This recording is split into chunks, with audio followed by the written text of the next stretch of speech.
everyone, and welcome back to another video. Today I am super excited to take part in the new Essentials by Hutson release. This release is incredible, but these cards, or this card more like it, I'm gonna focus on the Space Out stamp and die set. There's something about space, I love it, I'm so fascinated. So to start out with, I put some Nina Copic friendly cardstock into my Misty, because I can't do anything without my Misty. And then I filled up the entire panel with all the stamps because I just did not know which one to start with. So I decided to use my Ink on 3 Blackout Detailed Hybrid ink. This is my go-to ink for Copic coloring. But I do think I need to buy a re-inker because I actually had to stamp these twice to get a good imprint. There is going to be a lot of coloring shown, so if that is not your type of video or that's not the sort of thing that you want to watch, then please feel free to skip past to the end where I'll be showing off 2 cards that I made with all of these images. And I decided to start with my spaceship, and I picked out a lot of my neutral grays because I do find that this is it's just a really great gray color. Great gray color? Okay. And I had picked up until number 8, I think, but I decided to start with number 6, and I just outlined my biggest part of the ship, and then I'm just gonna go over it with all of my grays until I'm basically happy. I don't usually have like a plan when I start out coloring. I'm very sort of willy-nilly all over the place, just kind of see where it takes me kind of colorer. I sometimes start with just picking out a favorite color, even if it just doesn't quite work with the image. And I just color away to see, do I like where this is going? Do I not? Because at the end of the day, it is just paper. If I don't end up liking what I've colored, I'll just stamp another image and I'll just try another color. Simple as that. Right, so as you can see, this video is also quite sped up because the coloring this spaceship alone, I think, took me close to half an hour because I was just fiddling with all the details and blending, and you're not even going to see all of the coloring here because I actually went in after what I thought was all the coloring was done, and I blended even more because I just was not quite happy with the final outcome. I have listed all of the markers that I've used down below for the grays and for the blues, but unfortunately at the time of posting, a lot of these markers are actually out of stock because they are great colors. But just make sure you sign up for the back into stock notifications if these are the colors that you want, because Ellen always has such great prices on her Copic markers. So it's definitely worth shopping around, and just make sure you sign up for all those get back into stock notifications, so that if there is a color that you really want and you want to enjoy the fabulous prices that Ellen give you, that is definitely the way to do it. Because I've been collecting my Copic markers now for, I think, close to 5 years, and I'm still not quite that. I've got a few to go, but I also don't want to pay more than I have to, so slow and steady wins the race. Now, when it comes to my color choices, I do tell myself all the time, like, memo to self for next time. Write down your colors so you remember which ones you use and which ones you like. Ugh, do I remember? So rarely. I do have a small list of the yellows and the greens that I've used, and sadly not all of the oranges, but hopefully you'll be able to catch the ones that I've used in the video, because I do try to make sure that whenever I am coloring, I will leave the cap off standing up so you can actually see the number of the marker I'm using. But I'm, like I said, I'm going to list all the markers that I can remember that I used and that I've seen in the video and from the photos. So actually moving on now to the blues. These are my favorite blues, and these are the ones that I reach for all the time whenever I need blue. Okay, I know I'm a good blue kind of girl, but these really are so fabulous. I love this blue family. And these are all sadly out of stock at Ellen at the moment. However, they are so worth waiting for. They really are just the most fantastic blue color. Yeah, definitely must have blues for sure. As I go along with the coloring here, I'm just going to talk a little bit about the rest of the release because, like I said earlier at the beginning of this video, it really is such a fun release. I also, apart from space, I also love dinosaurs. I just absolutely love dinosaurs. They are some of my favorite images to color in.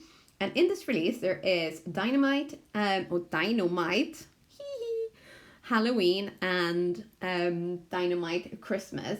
Now, these two are both full of dinosaurs, of course, but one obviously has more Halloweeny images and the other one has like fun presents and scarves and just, you know, Christmassy accessories to go along with the images. And I have made a ton of Halloween cards, despite not actually being, I'm not a huge fan of Halloween. I really don't like to be scared. I'm a total scaredy cat. But I love making Halloween cards for some reason. So there you have it. Definitely some other stamp sets to get from this release. And I have a ton of cards made with these, which I will show in a blog post later in the week. Or next week, more like it.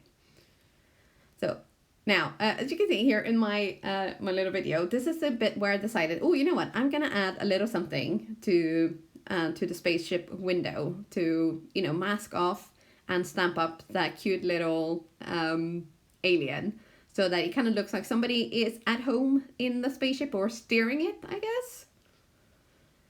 I don't know, I talk a lot of nonsense, you know, when I get excited about crafting. Sorry about that. Now, to mask off the window, I've used post-it tape, which is one of my like must-haves in my craft room. I love it. It's just such a great little thing to have on hand. Now,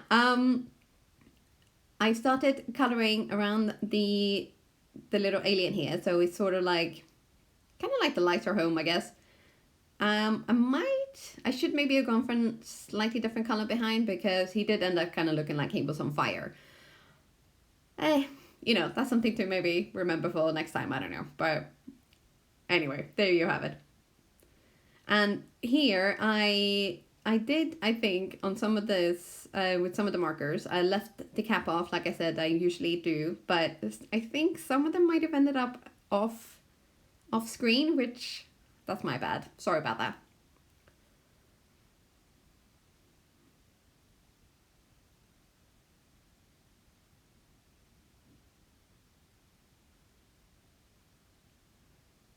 And to color in my alien, I almost always go for greens. I like green and like pink aliens for some reason. I don't know. Gray just seems a bit boring. I know that's, you know, generally how they look like in like movies and things, but I like them green, you know. It's just something about like a little green spaceman, Mars man, you know.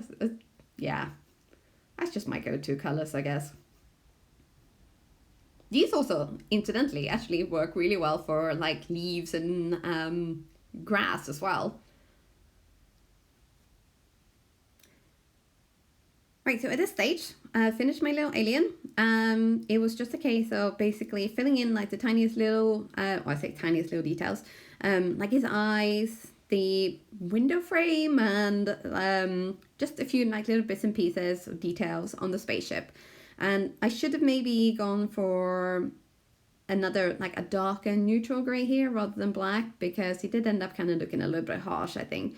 But at this point, it was like, you know what, I need to kind of just finish the coloring because it's been going on and on and on. Maybe not the best approach to have when it comes to coloring, but, you know, I'm like, well, if this one doesn't work out, I can always do another one.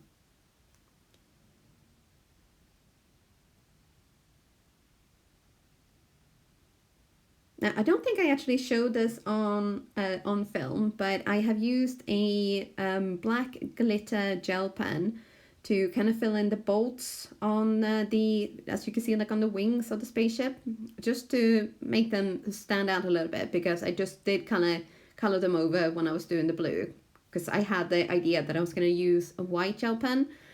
But turns out that my white gel pens, yes, that's plural, they pretty much all were dried out. So that's something else to add to my shopping list of ever-growing crafting needs. Never seems to go down. It just seems to get bigger and bigger for some reason.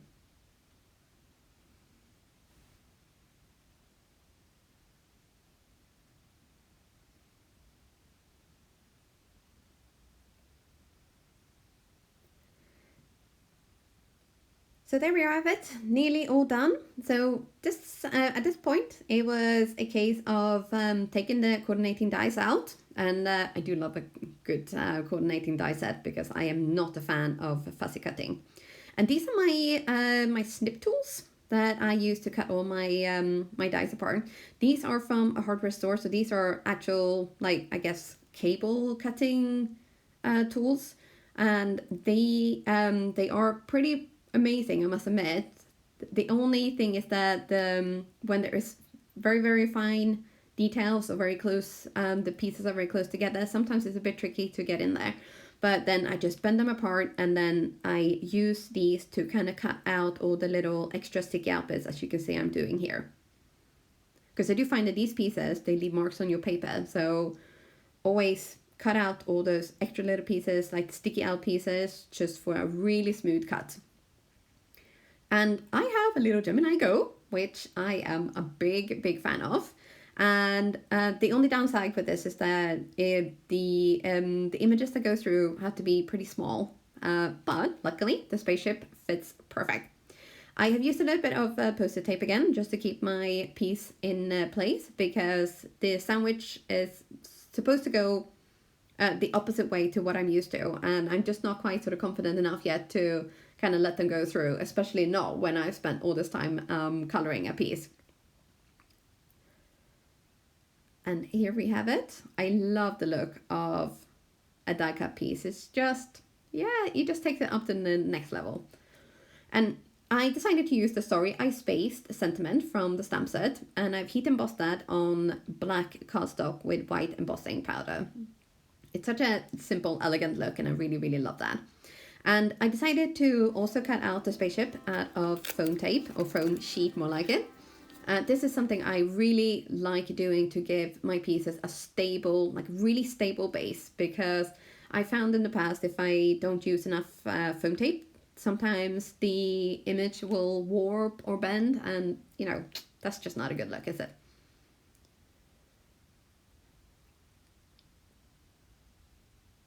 And yeah, I love that really, like, you know, sturdy piece look, and it just adds such an extra fun dimension to our card as well. Now at this point, with all my pieces cut out and colored, and it was just a case of gluing down the panel to a card base, and I've used this Tombow Extreme adhesive, which has been recommended to me for watercolored pieces. It's not perfect, but it's probably the best I've tried so far. So until somebody comes up with something better, this is my go-to for watercolored card pieces. And a little bit of extra adhesive on the back of the flames, just to make sure they don't like just fall off. And a little bit on the banner. Add that to the card, and then we trim it off, and the card is done.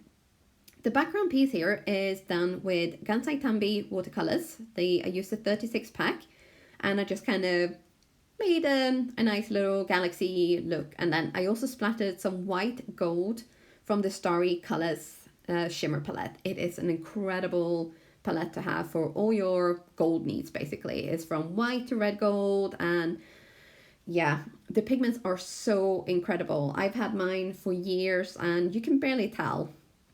And as a finishing little touch, I've added lots of glossy accents to the window, just to make it look like that sort of spacey bubble window, I guess. And with that, this card is done. Now, I did color in the rest of the images, as you can see here, and I decided to use yet another galaxy background that I already had ready-made. And to make this card stand out a little bit from the other one, I have used the Constellation background designer die, and it just adds so much fun texture to the cards. Then I added the rest of my images and a quick little sentiment, and the other card was done.